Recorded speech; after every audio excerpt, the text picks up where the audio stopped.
Welcome, friends, to the Someone Gets Me podcast. I am your host, Dianne Allen, and I am so delighted that you're here. This podcast was created because I believe there is a visionary leader inside each one of us who is waiting to be seen. In each episode of Someone Gets Me, you will hear useful tips from successful visionaries who will share their stories about how being seen has allowed them to take their vision out into the world with action. How to deal with restlessness and irritability. Welcome, friends, to Someone Gets Me. And today we're going to talk about that restless, angst, irritable kind of feeling that we all go through at times. Some people call it anxiety, and it's related to anxiety and could even have anxiety. Some people get that kind of existential depression that happens where you're asking questions like, is what I do any good at all? Do I have any value in the world? Why am I doing what I'm doing? How come I landed where I am? Or what's going on in the world? We all have these existential situations that can be angsty and full of irritability and that nasty feeling that we don't like often. So I want to talk about how to deal with that and what to do, particularly if you're sensitive or an overthinker, people who like to figure things out. This is for you, right? Because I've noticed that in myself too, and in lots of people I'm working with, there's this irritability and this kind of restlessness that shows up, which is usually why people call me, where they're unsatisfied, but they don't really know why or how come, because on the outside, everything looks great, but inside is all discombobulated. So let's talk about that. Where does it come from? Well, it comes because what we think it should be out here in the world, what our brain says it should be, and what it is are two separate things. What I'm told my experience should be and what my experience is don't line up. And so there becomes like a rub, if you will, or a static and a restlessness in that spot, in that place where it varies. Now, when we say we should do something, that's putting shame on top of what we could do, right? So just right there is something to pay attention to. If you are saying, I should this, I should do that, or you should, pointing the finger at anything else, another person or situation or organization, then what we're doing is we're shaming something, and that's not healthy. Shame means I'm inherently not worthy. Guilt means I made a mistake. So they're very different things. And so when we're shaming ourselves or others, knowingly or unknowingly, then we create increased angst, anxiety, upset. By definition. That's one way it can get caused. Another way it can get caused is by us growing, setting out on a personal development journey. I have several clients that have said to me at the beginning of our work together, I look back on my own past and my family's past, and I'm going to break the cycle. I'm not going to act like my parents or grandparents did, or I'm going to do something different. They make an internal, very strong decision that they're not going to follow the history of their family and of their own lives often, whether it's in academia, like I'm going to be more educated, or I'm going to go down a different road, or I'm not going to be as educated as everyone else. There's all kinds of ways to think about this. So when we make a decision to break the family pattern, we send a message internally and out into the world that we're going to do something different. So when you try to stay in the status quo after making that decision, angst and irritability often show up along with existential stuff, restlessness. Restlessness is the first key because the word decide means to cut out all other possibilities. So when I make a decision, I have, by definition, cut out any other possibility, and this is what I'm going to do. So I'm going to break the family tradition, the family pattern. That means that whenever I try to dance back into the family pattern, I will feel more and more restless and more irritable because I decided to do something different. And now I've created a dissonance. So those are the two big ways. There's lots of other ways. Some people call it a midlife crisis, right? And get to a certain age and we look around and go, oh my gosh, that's not the way I wanted my life to be. And we start doing stuff. Now, some people medicate or buy cars or spend money or go on trips. And some people decide to grow beyond that temporary pleasure. I had a client many years ago who was quite wealthy, and she bought a beach house and a really high-end car at the time. And then about 3 weeks later, she called me and said, Dianne, it didn't work. I go, what didn't work? She goes, I really like the house. She goes, but the car didn't work. The high, if you will, from the car, the pleasure she received from the car lasted about 3 weeks. And she noticed how she was right back to where she was, feeling restless and irritable and more discontent. And that was because she tried to medicate that inner calling to do something greater. So whenever we have this restlessness, no matter how we get there, it's trying to invite us forward to do something greater with our lives, to bring a deeper meaning to our lives, whatever that looks like. And for all of us, it's going to be a little different, but there's one common theme, and that is that it's a benefit to humanity. It's a beneficial presence to the world. You know it's your calling when it serves yourself and the greater good. It's a positive benefit to the world. So when you're acting in greed or selfishness or unresolved trauma, and you're upset or restless or angry or acting up in any way, then that's not a beneficial presence. That's one of the ways you can tell very quickly is what you're about to do or say or be for the highest good of all concerned. That's the test, right? For the highest good of all concerned is what I'm doing for the highest good of all concerned. And you are included in that. So a lot of times people get this restless feeling and they try to medicate, and then they worry about the hole, and then they dive into sometimes the depression, or they do whatever, or they distract in some way. But what happens is that hole, that restlessness continues to grow until we address it. And I can go through countless people I've helped. I can tell you my own story about it. But the truth is the pattern's the same. We become a little bit restless. Things aren't working the way we want. We get a little bit more discontent and a little bit more irritated and a little bit more frustrated. And then pretty soon our tolerance becomes shorter and shorter and shorter. And then if we're not careful, we either blow up or implode, which is depression or aggression. And then we start to either blame ourselves or blame other people, or we might even self-sabotage. Self-sabotage comes from fear of success. We could do all kinds of things instead of saying, maybe I'm supposed to be doing something a little differently than I am. And what are my options? What are the possibilities? What is this awakening that's trying to happen? Because that restlessness and discontent is your higher self, your inner self, trying to emerge with something even more amazing than you're already doing, even more profound and loving and kind to yourself and others than you're already doing. And I see it particularly happen in lots of visionary people and gifted people I work with, where they're already doing great things. Yet there's always more. One time I was getting ready to leave a job I thought I would never leave. I thought I would retire there, which now I look back and kind of laugh because it was so many years ago.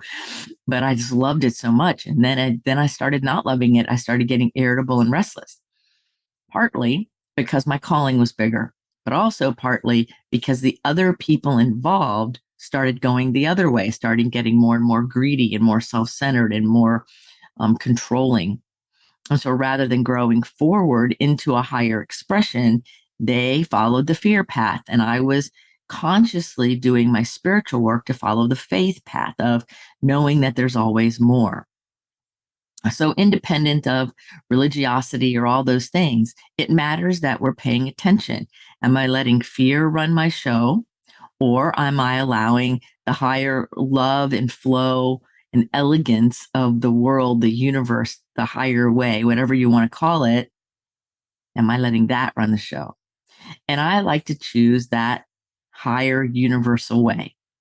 And so even when I feel that fear coming up or that angst coming up, or I notice myself getting irritable, today, what I do, instead of giving into it, here's a clue, you guys, listen up.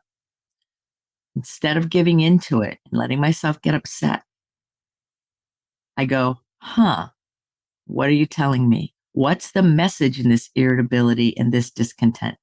Sometimes it's get the work done you're trying to get done. It's important in the world. Sometimes it's when was the last time you meditated and took care of yourself? Or when was the last time you journaled? Or sometimes it's, would you please go be in nature? You've been inside too long. It could be all kinds of things, but it's about listening to the fact that when you're irritable or you're restless, it means there is something more trying to be shown to you, trying to come through you, and you're ignoring it on purpose or not on purpose. It's not about blame. It's not about pointing a finger. It's about going, being curious. It's about looking for what it is that the message is. So, like yesterday, even I was quite restless on and off. And I knew it was because all I wanted to be was in the sun. I wanted to go connect with the sun and Mother Earth. And it was cold and rainy outside. So it wasn't really it wasn't a sunny day. And it was rainy and cold. And so it wasn't that ideal time for me to go, oh yeah, I want to connect to Mother Earth. And so I noticed myself getting a little bit more irritable than I otherwise would. So I went and hung out with my plants and I meditated and I let myself be as close to that as I could in a comfortable way. So there's all kinds of ways to do this. But number one is to know, yes, I'm irritable. And yes, there is something more trying to happen here. That's the first most important thing. If we give into it, we become a slave to it. Let me say that again. If you give in to the restlessness and irritability and discomfort, you become a slave to that emotion, that experience, that process. And we're trying to free ourselves from that slavery. So we say, what is this? You let your curiosity invite to emerge whatever the amazing thing is. For me, often it's something I need to write or something I need to share, or sometimes it's a person I should call and speak to and just be connected to. And sometimes it's being more connected to me. But unless I ask the question, I never know the answer. Then the second step after we ask the question and we get the answer is to follow directions. Yeah, I know. Sometimes I get the impression, oh, you should meditate a little bit more. Just quiet down on the inside and see what comes next. There's creative juices afoot. Visionary, gifted people, we have a lot of creative juices. So you could feel it percolating in there and give it a chance to percolate. And then sometimes I'll listen to that. And other times my ego, that's not my amigo, will say, oh, just keep on going. Go do this, go do that, distract yourself here. And then pretty soon by that night, I'm more irritable, right? Because I didn't listen. So the second step is to listen to that message, even if you don't understand it. And particularly if you don't understand it. If I don't understand it, sometimes I listen more because I'm like, what is that? It's usually your higher self reminding you there's always more. There's something amazing trying to come into your life. Often we need to follow directions from other people, right? Like mentors or coaches or friends or whatever, or our own divine ideas. And a lot of times clients of mine will say, yeah, I did everything I was supposed to do. I made all the money. I made my family happy. I've done all these things and I'm still wanting to grow more. So that's when it's important to let our curiosity and let our discernment try new things. Because sometimes that new thing, whether it's related to our mission or not, whether it's related to our purpose or not, sparks the creativity, sparks the calling, sparks that inner part of us that gets excited about something. Because the irritability and that restlessness and that that kind of static, that discontent, is that new expression, that awakening trying to emerge. So if you stuff it down, it'll keep trying to show up in different ways and make your life way more staticky and difficult. If you say yes to it, it may not be immediately clear. That's why it takes a little bit of patience and time, and sometimes somebody else who knows how to decipher the meanings of things to assist us. I do that with lots of my clients is, okay, well, let's ask this question or let's look at it this way. Because when two or more heads are together, when more than one person is feeling into a situation, it's much easier to start looking at different options and choices. It's really quite fun, actually. So now whenever I get irritable and restless, at first I get all, I call it stamping my princess foot, stamp my foot, stamp my foot. Then I say, what's coming next? Sometimes that irritability and that discontent can last for a while, a week or two or a month, maybe even. Sometimes it's much shorter. The key is to keep walking through it. Keep on going. Keep on going. Do the next right thing. There are many days, because I'm gifted and twice exceptional, that I have to just say, just do the next thing, Dianne. Just do the next thing. Just do the next thing. Whatever that is, just do that. And then pretty soon, as that discontent lifts, I can see what it is that was trying to emerge. It becomes obvious. The mission, the purpose, the connection, whatever it is, begins to show up in a greater way. So it takes patience. It takes willingness to keep on going. And most of the time, we don't understand it as we go. We don't. We just don't understand it all the time. And it's okay. You don't have to understand it. Again, that's why you have people in your circle that you can call and say, hey, this is what's going on, blah, blah, blah, blah, blah. Now, sometimes the people who you call to say this is what's going on can relate to you and talk back in an educated way because they've done it too. Other times they're friends who can just listen, and they may not be able to give feedback, but they don't need to. They just hear it being heard sometimes is all that's needed.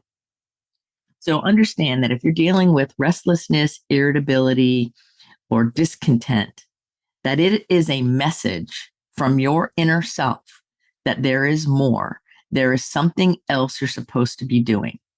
If you are living in or responding to the fear in the world and within you, and you're allowing that angst to run you, you are living like an acting out little 3-year-old scared to death. And that's not the goal for us adults. Us adults it's time to say, yes, I feel this experience. This is the energy. Fear means get prepared. So what are we doing? What's the action? For me, the action is sit down for a minute and journal and pay attention and ask questions internally. For me, another option is to talk to people about it. If I feel led to call a person or talk about it.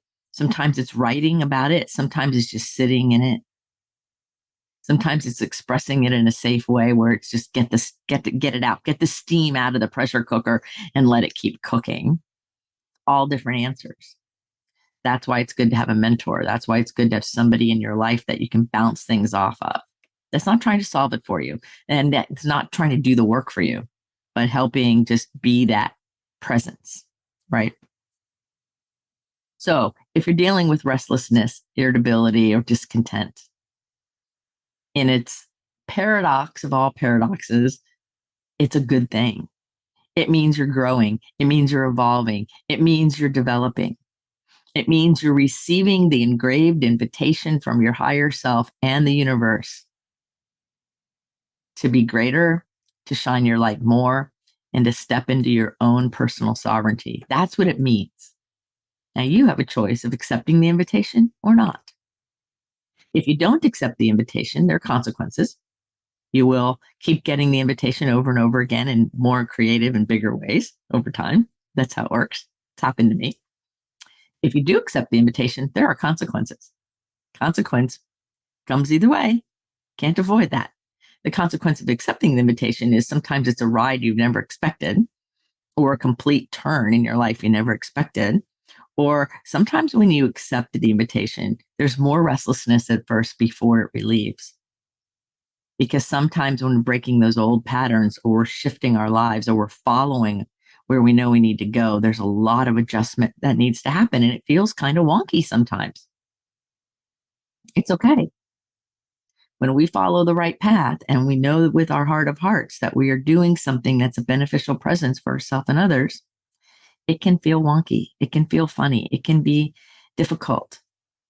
Again, that's why it matters that you have a really strong support system.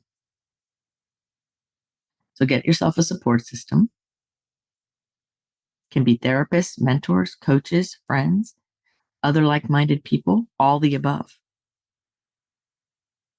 And allow yourself to say, what is trying to emerge here? What is trying to emerge?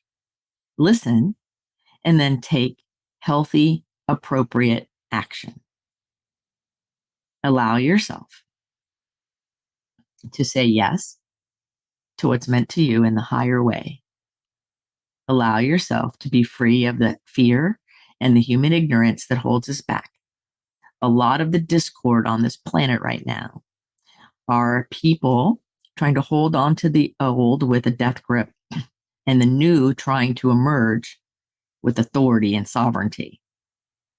And thus, we have a clash.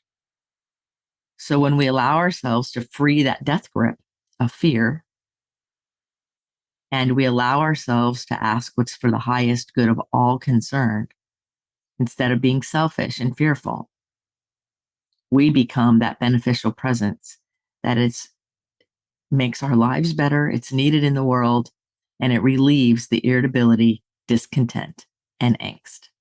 Now, each one of us is going to look different. So don't compare yourself to people. People like to compare. Well, my message isn't like yours, Dianne, or I can't do what you can do, or what about that? Well, there's a lot of things I can't do. There's a lot of things gifted people can't do.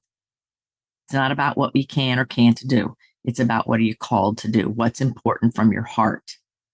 Do that with a sense of unconditional love for all sentient beings, all sentient beings. Doing what's from your heart, not from your fear-based ego. Try it out. Let me know what happens. I hope this has been helpful. I hope that this show, Someone Gets Me, serves you on a weekly basis.